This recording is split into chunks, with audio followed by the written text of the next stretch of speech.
Urbanization is the process of making an area more urban. It happens in all cities. Chicago became urbanized with migration and population growth. Although, along with urbanization of large cities, there is also some negative components affecting the migration into the desired city. Chicago also experienced a great amount of counter-urbanization, as we will explain this in the presentation.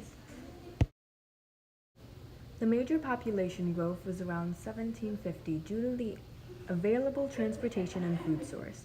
In its first 50 to 75 years, Chicago was placed in between the U.S. industrializing northeast and farm frontier west. With railroads and steamships being the most advanced transportation during this time period, the growth of population also increased due to the access of railroads near the southern border.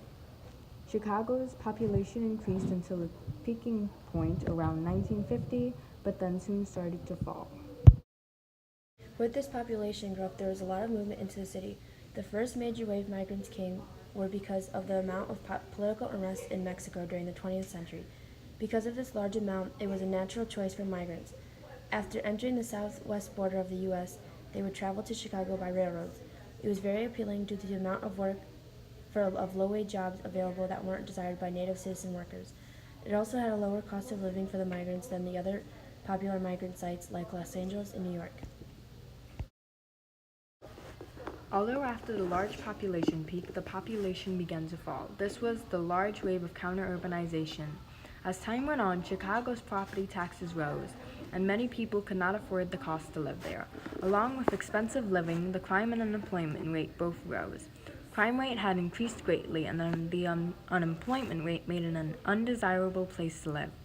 The schools also lowered in quality and were not as strong as the suburban areas.